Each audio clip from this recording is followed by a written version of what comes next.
have a right to limit yourself to a certain truth. You don't. Because in the establishment of doctrine, it is precept upon precept, it's line upon line. It is here a little and there a little. Okay? So, because of the pastoral mode that I'm beginning to adjust to accommodate, I will no longer be teaching in such a way that I'm hurrying. I will take you. You need carbohydrates, you need protein, you need multivitamin. May the Lord give you understanding.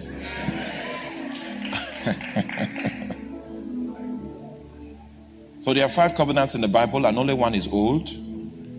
And even that one that is old is not every aspect of it that is old. It is the aspect that involves atonement, sacrifices to appease God. That has been replaced with what Jesus did on the cross. So don't just cast out the Old Testament and say, this old, I'm a New Testament believer. You're an alien. Because what the Old Testament is Jesus concealed.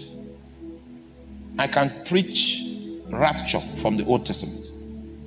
I can preach everything you preach from the New Testament is there in the Old Testament. In fact, if you're a good theologian, everything we teach and preach is in the book of Genesis. Everything. Because Genesis is the book of the seeds. The seeds are sown in Genesis and they become bigger streams in subsequent books. And ultimately the veil of divine administration in God's kingdom is unveiled completely in the book of Revelation. Are you there? Yes. All right, so this is a thus saith the Lord, what I'm reading to you. This is God attempting to reveal to us spiritual principles. Now, should I say something to you? We were enemies from God. In fact, we had a 3 count deficiency. We were sinners. Are you there? And the justice system of God had condemned us to death. So we were convicts. And then we were now enemies of God. So those are the 3 things. So God, through the blood of Jesus Christ, made available to us what we call forgiveness. Forgiveness is because we were sinners. So forgiveness became possible through the blood of Jesus Christ. But unfortunately, we have already been condemned. Even though you are forgiven. Okay, let's say me and mommy will have one problem and we go to court and they condemn her. Then I now come and outside of the court I say, you know, I actually forgive you. But there's already a sentence on her life. God condemned us. It was the shape of the justice system of heaven that God was trying to educate Adam about, that he said, in the day that you eat of this fruit, in dying ye shall surely die. So he gave us prior information.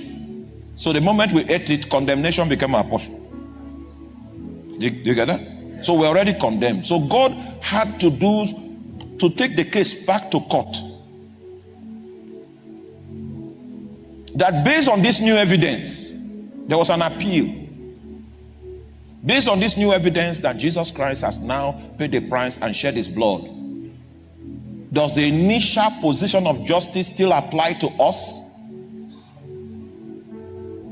No, because Jesus paid the price for our sentence. Therefore, God now discharged and acquitted us, and that's what we call justification. You get it? Number 3. Are you still with me? Yes, sir. Number 3 is in the book of Romans chapter 5 verse 1. Please, let's do Romans 5 verse 1 before we go to Exodus chapter 20. Is anybody there in Romans chapter 5 verse 1? It said, therefore, being justified by faith, it says we have peace with God. It means the quarrel we have with God has been solved. So justification is a legal, is a justice register, which means we were proclaimed, discharged, and what? Acquitted. So that's not all. After we were proclaimed, discharged, and acquitted, because we were enemies with God, a reconciliation had to take place. So now we are the friends of God. Do you get that? Now, I would like you to hold that at the back of your mind. The fact that the quarrel that we had with God is solved, the fact that the legal situation that pitched us against God is solved, doesn't mean that other quarrels are solved. The way God ordained it in salvation is that now that we are no longer in contention with God, God is on our side, we use the help that God provides to us to solve other quarrels.